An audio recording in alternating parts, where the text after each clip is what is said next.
What evil lurks in the hearts of men? The shadow knows.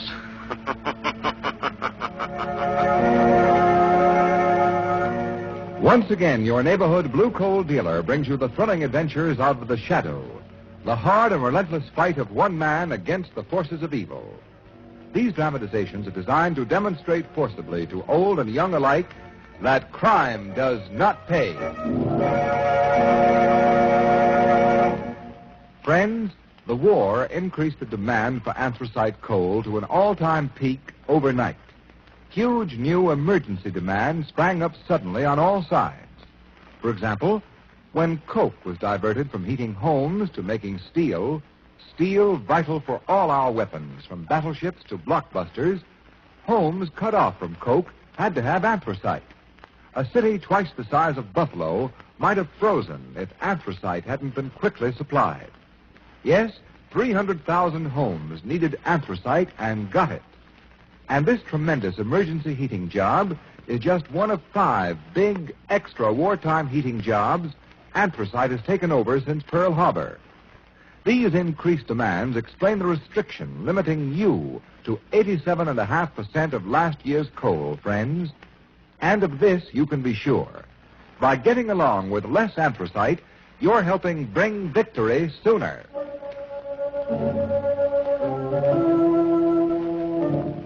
The Shadow, mysterious character who aids the forces of law and order, is in reality Lamont Cranston, wealthy young man about town. Several years ago in the Orient, Cranston learned a strange and mysterious secret, the hypnotic power to cloud men's minds so they cannot see him. Cranston's friend and companion, the lovely Margot Lane, is the only person who knows to whom the voice of the invisible Shadow belongs. Today's drama, Death to the Shadow.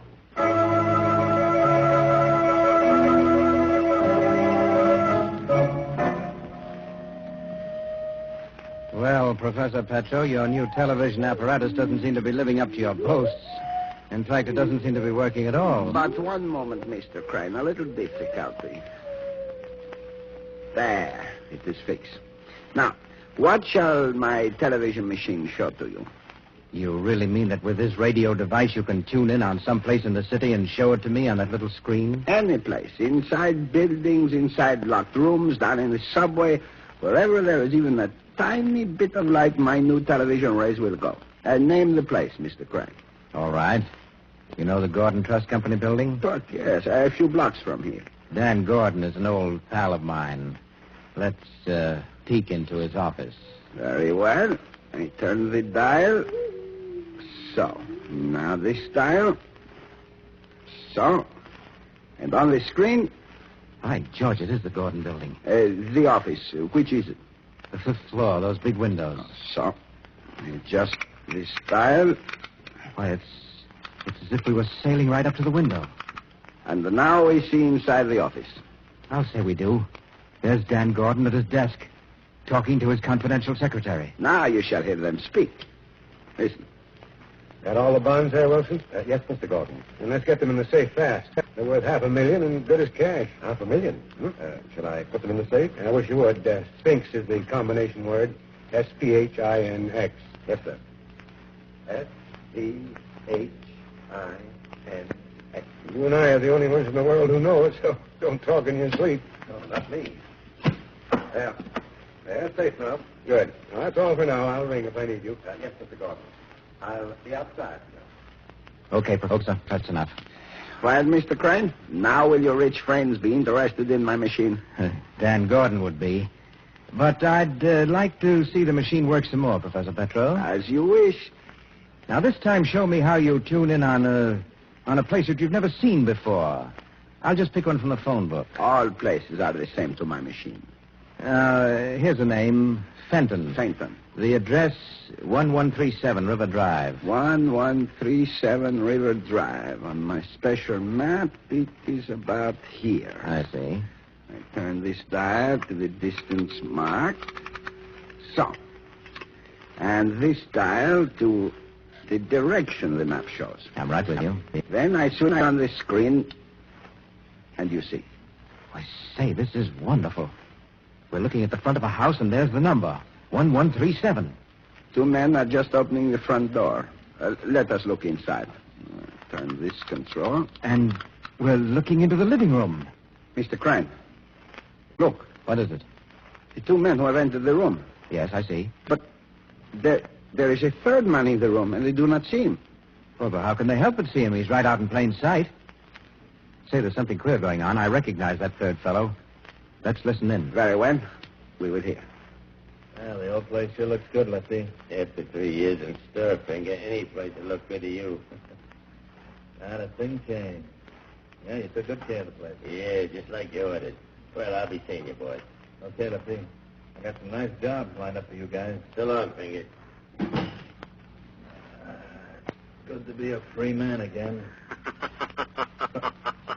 What was that? Lefty, was that you? It was the shadow.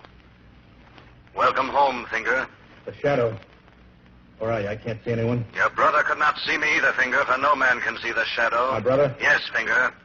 The murderer the world knew as Killer Fenton. You, Shadow. It was you who sent him to the chair while I was up the river. I helped the law bring him to the bar of justice. I'm here, Finger, to warn you not to follow in his footsteps. You've got nothing on me. No, your debt to society is paid for the moment. But you've been planning to resume your criminal career as leader of your brother's gang. How do you know that? The shadow knows many things. So follow the path of law, Finger, or suffer the consequences. You can't scare me, Shadow. I'm going to get you, do you hear? I'm going to get you and revenge my brother. Shadow, where are you? He's gone. All right, Professor. Shut the machine off. But I do not understand. The shadow, the other could not see him, yet on the screen he was... That's it. Fenton must have been hypnotized. That's why he couldn't see the shadow. But you can't hypnotize a machine. What do you say, Mr. Crane? Forget it, Professor. Let's talk about this invention of yours. Ah, then you are satisfied. Your rich friends, Mr. Gordon, Mr. Jennings, Mr. Dexter, they will back me, no? I'm afraid you're making a mistake. Gordon, Jennings, and Dexter are no friends of mine. Not your friends, but... In fact, I hate them. They ruined me once, and I'll never rest until I get revenge. But, Mr. Crane, you make the joke, no? Yes, Professor, I make the joke. Very funny joke, but only I will laugh. I don't understand. Why, you poor fool. You don't see the possibilities of your machine. Why, already your little gadget has not only shown me how to put my hands on a cool $500,000, but it's actually told me the true identity of the shadow. A secret of fabulous value to the underworld. You mean you would use my instrument for criminal purposes? How discerning of you, Professor. No, I won't allow it. You can't do it. You can't do it. Can't I, Professor? A gun? Yes, Professor. No. A gun.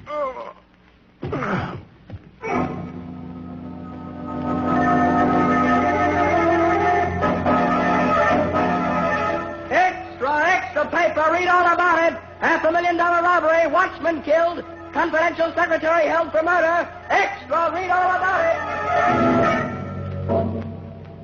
Cranston, I don't care a thing about your hunches. The guy that knocked off the watchman was the old gent secretary, this Wilson guy, and that's all there is to it. But, Commissioner, I know Arthur Wilson didn't do it. I've known that family for years. I went to school with Arthur's sister. Very nice, Miss Lane. That'll be Exhibit A for the defense. All right, Commissioner, but don't say I didn't warn you. Warn me? Yes, Commissioner. Don't look surprised when Wilson is proven innocent. Now, Cranston, if you've got any ideas about snooping in this case, forget it. You're a nice guy, Cranston, for some of these screwy mysteries. But this is an open and shut case. Yes, Commissioner, just as you say. Cranston, I want you to promise you'll keep your nose out of this. Yes, Commissioner. But Lamont. I promise, Commissioner. But Lamont. Well, Commissioner, we have to be getting along. Come on, Margot. But Lamont. Goodbye, Commissioner. Goodbye. Oh, Lamont.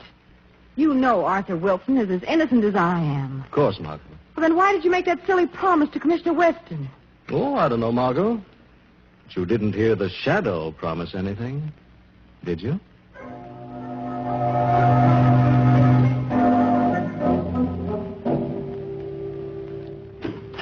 That you, Tom? Yes. I stepped out to get the late newspapers. But the cops still think young Wilson is guilty. I know. I was just watching a very interesting scene at headquarters. At headquarters? Yes. What would you say if I told you that just 5 minutes ago the shadow decided to try to prove Wilson innocent? The shadow?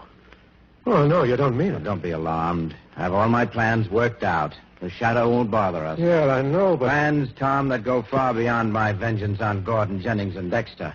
I'll have that and millions besides. And I'll make you rich, too. But we're going to need help. A gang to do the actual work. I don't follow you. Well, you will. Any moment now, we should be having a caller who... Oh, there he is now. Come in. Ah, Mr. Fenton. Come in. All right, I'm in. Which one of you is Crane? I am, Mr. Fenton. This is Mr. Cogan, my associate. How do you do? Never mind the chatter. Your phone, you knew something interests me, so I'm here. Now talk and talk fast. Very well. Yesterday, you received a warning from the individual known as the Shadow. How do you know that? And you want to revenge your brother's death by killing the Shadow, am I right? I'll get him if it's the last thing I do. I understand how you feel. What do you know about the Shadow? I know his true identity. What? Who is he? Oh, slowly, Mr. Fenton. I have a proposition to make. If it's dough you want. It's not money. I want you and your gang to join forces with us. Join up with you? I don't get it. I'll explain. I've perfected a machine by which I can watch every move made by the police, learn the combinations of safes, ferret out the most hidden secrets. I don't believe it. I'll prove it later on. Now, this is my proposition. You and your men will carry out our orders. We'll tell you whom to rob and how. We'll give you foolproof information. And in return, we get half the loot. You almost make me believe you mean it. I do. Join us and you'll be wealthy in a month. And, as a bonus, shall we say, I'll reveal to you the identity of the Shadow. What have I got to lose? Okay, it's a deal. Good. Now, your first action will be the removal of my enemies. Daniel Gordon of the Gordon Trust Company, Albert Jennings of Jennings Manufacturing, and John Dexter of Dexter and Company. Rub 'em out, you mean? Yes, like you, I put revenge before money. Okay, it's still a deal. Well, then I think a drink is called for. Tom, pour some drinks. Yeah, of course, Howard. There you are. Yes, and one for you, Mr. Fenton. Thanks. Now, what shall we drink to? I'll tell you what we'll drink to. Death to the Shadow.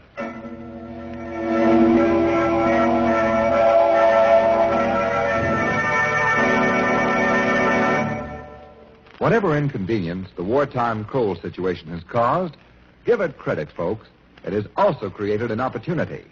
Yes, the need for conserving coal presented homeowners with the opportunity of enjoying automatic heat regulation. Recognizing how effective heat regulators are, the government provided for their manufacture and sale without priority last fall. And many thousands of you folks, alert to the fuel economy, added comfort, and convenience of a regulator, have already installed one this season. You've dropped hit or miss hand control of furnace dampers for up-to-date automatic control. Yes, your regulator thermostat upstairs has been keeping the temperature in your home right where it belongs, at the proper healthful level day and night, and without your running up and downstairs constantly. But best of all, you folks who've installed a regulator have saved coal. You've stopped the inevitable waste of hand control, introduced real fuel economy for this season and next season when fuel conservation will be equally important. So be wise, friends. If you aren't enjoying all these advantages, now is the time to begin. Call your dealer. Order your automatic heat regulator tomorrow. And now, back to the Shadow.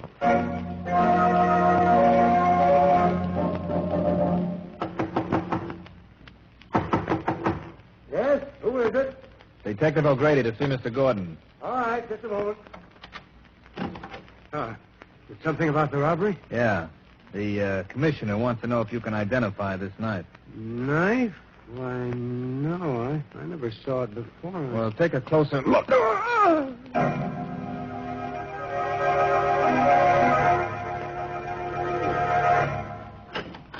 Yes, what is it? Package for you, Mr. Jennings. Just came special delivery. Package? Oh, let's see it. Yes, sir. Ah, marked confidential. I wasn't expecting any packages. This string seems to be stuck inside the package. There.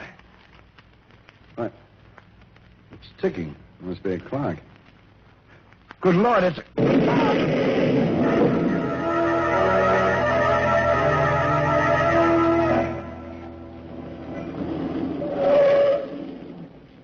Well, here you are, Mr. Dexter. Thanks, John. I'm glad to be home. Been a bad day. Reading about the deaths of poor Gordon and Jenny. Mr. Dexter, look out. Hey, what's that the car matter? across the street. A man with a machine gun. He's gonna...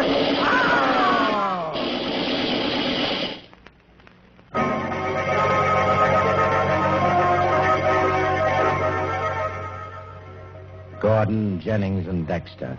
Now we can get down to business. In a month, we'll own this town.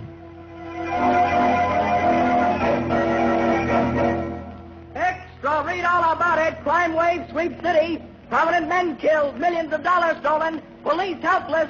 Extra, extra, read all about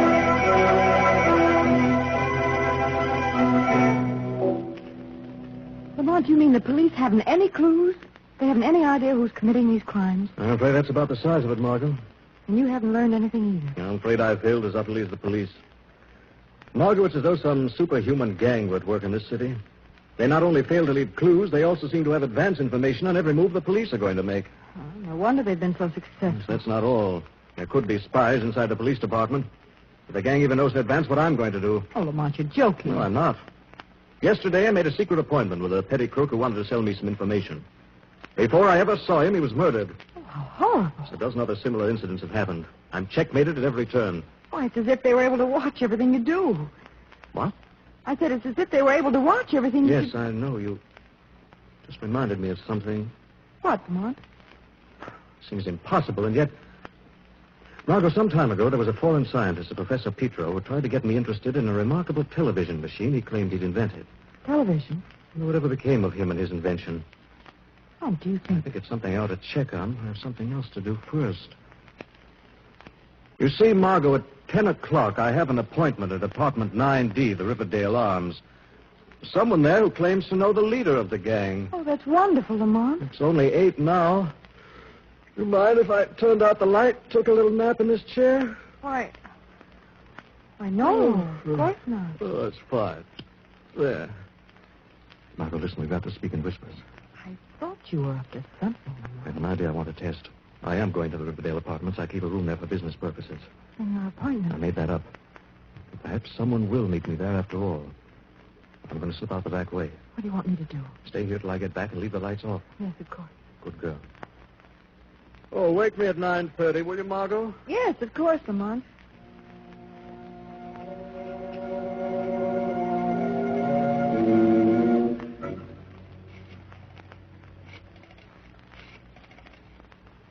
Yes?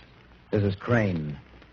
Send Lefty to the Riverdale Apartments, number 9D. A man who knows something lives there. Have Lefty eliminate him. Rub him out. Right. Then go to the apartment of Miss Margot Lane. The address is in the phone book. Margot Lane. What's the job there? Bring her here. Bring along a man you'll find asleep in the living room, too. But be sure to knock him out before he can wake up. And bind them both tightly. There must be no slip-up. Don't worry, there won't be. But listen, Crane. What?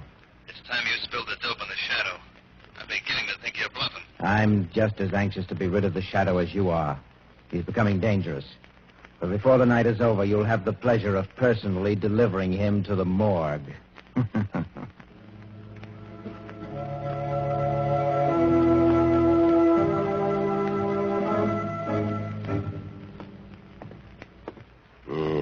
This is the right joint.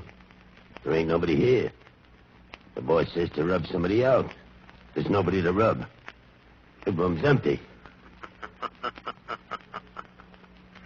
Whom were you expecting to find, Lefty? Who's that? Stick up, you. Hey, there's nobody here. Nobody but the Shadow. The Shadow. My gun is gone. I have it now, Lefty. Now, who sent you here? Answer. Nobody sent me here. I want the truth, quickly. I'm not saying nothing. I have your gun in my hand, Lefty. Now talk fast. You can't bluff me, Shadow. I know you won't shoot. Won't I, Lefty? Hey, that slug almost hit me. Yes, this time I'll do better. Oh, wait, Shadow, wait. I'll talk. Finger Fenton sent me. You lie. He's not clever enough to plan these crimes. No, he didn't. And who did? I don't know. Only Finger knows who the brain guy is. Somebody big, with connections. He knows everything. Some kind of machine tells him. As I thought. All right, get into that closet. The closet? It'll keep you safe from the police. Quickly now. The Shadow has other work to do.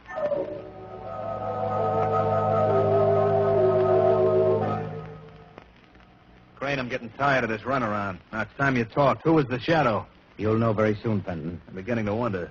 You slipped me 2 bum steers tonight. I think you're trying to put over a third one. Lefty's capture couldn't be helped. Couldn't, huh?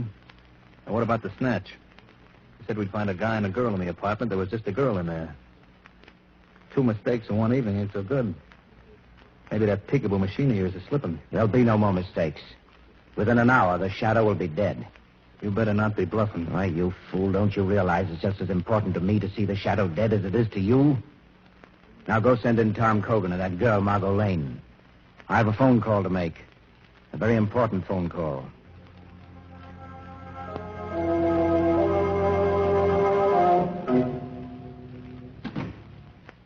Margot? Margot, where are you? Margot? She's not here. The apartment's empty. The rug crumpled. The lamp knocked over. There's been signs of a struggle. Telephone. Hello? I see you've discovered Miss Lane is missing. Who's this calling? That hardly matters, does it? I just want to tell you that if you hope to see Margot Lane alive, you'll obey very carefully the orders I'm about to give you. Trying to make me believe you kidnapped her? You doubt it? No, I believe you. All right, what do you want me to do?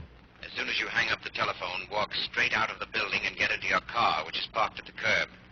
Go on. Drive by the most direct route to where Highway 19 crosses the city limits. Then park beneath a streetlight there and wait. Park and wait. Then what? Presently, 4 men will pull up beside you in another car. Get into that car and let yourself be bound. They'll drive you to where I'm waiting. Is that clear? Perfect, then. If you stop for a moment on the way, speak to anyone, or try to phone the police, Margot Lane will die. Rather horribly. I understand. It's a bright moonlight night. I can watch every move you make. One single false move, and the girl dies. I know your powers. All right, I'm starting now.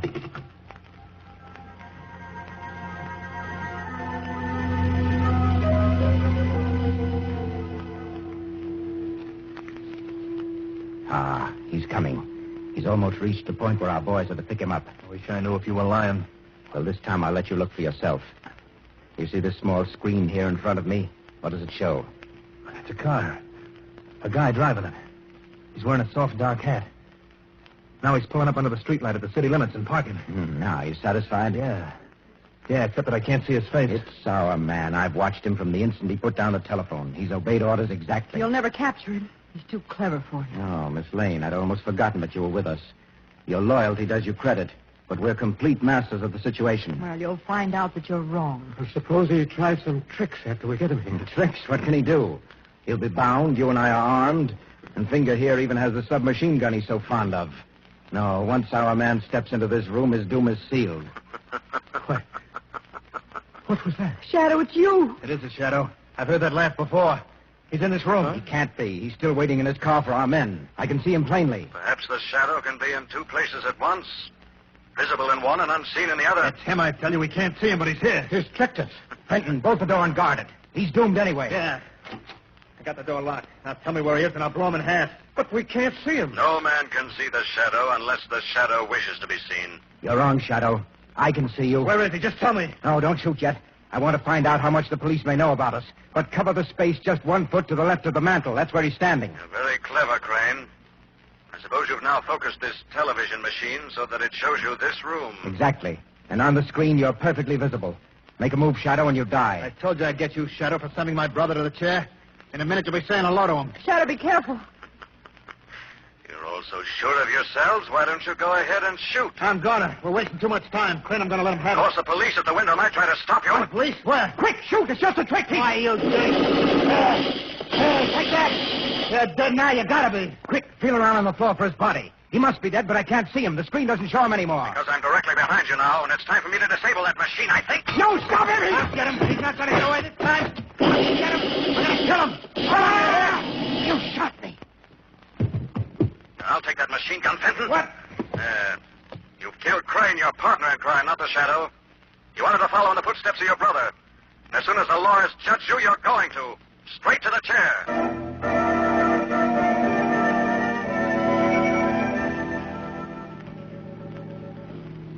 Lamont, if you don't tell me how the Shadow solved the case and escaped the trap those men set for him, I'll never speak to you again. Well, it was really you who solved the case, Margot. I did. Of course. If you hadn't said that it was if someone was watching every move I made, I'd never remembered Professor Petro and the television machine he once made such great claims for. Oh, and then when you slipped out of my apartment in the dark. I was trying a little experiment which proved to me I was being watched. Then I knew some form of television had made all the recent crimes possible. But after Crane phoned you at my apartment, he was watching you on the television screen every second. How was it possible to trick him then? He wasn't watching me. He was watching a decoy. When you're being spied on, it's good strategy to have a double. A double? Before I returned to your apartment, I arranged with Commissioner Weston to have a detective who strongly resembles me stationed in the dark entranceway to your building. Oh, and when you left the building? It was my double Crane saw, not me. I stopped just an instant there in the dark hallway and whispered instructions to him. Oh, I see. My double got in the car and drove off. I went back in, traced the phone call, learned where the hideout was, and with the help of a fast car... The Shadow reached there long before anyone expected it. Exactly. There's no time to make any elaborate plans beyond phoning Weston to raid the place. Luckily, Fenton was so keyed up that when he fired at the Shadow, his aim with that machine gun was pretty bad. And then he lost his head and killed Crane while trying to kill the Shadow. That's right. And Crane never got a chance to reveal the Shadow's real identity. Luckily for the Shadow, no. So it was easy when the police got there for the Shadow to slip out unseen and for Lamont Cranston to come puffing in a minute later to be twitted by Commissioner Weston. Oh, poor Commissioner Weston. Lamont, you know what he said when you arrived? No, Margot, what? He said that's just like Lamont. Always late when there's any excitement.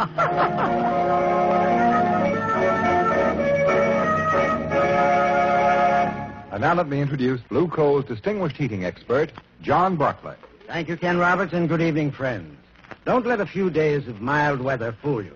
You'll need a fire for a while, 6 to 8 weeks more, most likely. So, folks, in order to continue efficient firing right down to the last, give your furnace a cleaning now. And here's what I mean. Get the fly ash off the heating surfaces where it's been accumulating all season. That's the main thing. You know, fly ash gradually coats the heating surfaces and hampers them in carrying heat upstairs because it insulates them. Yes, even better than asbestos would. So get rid of all fly ash. It's the simplest thing in the world to do. Don't disturb the fire. Just open the clean-out door. Then with a wire brush or scraper, give the heating surfaces a light going over. Make sure you brush or scrape off all the fly ash or soot that's accumulated, and that's all you have to do. Cleaning your furnace is a small job, but it pays off big. Because with a clean furnace, you'll get more heat from less coal for the rest of the season. I thank you.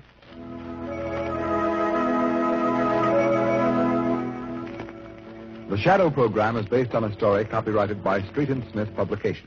The characters, names, places, and plot are fictitious. Any similarity to persons living or dead is purely coincidental. Again next week, the Shadow will demonstrate that The weed of crime bears bitter fruit. Crime does not pay. The Shadow knows.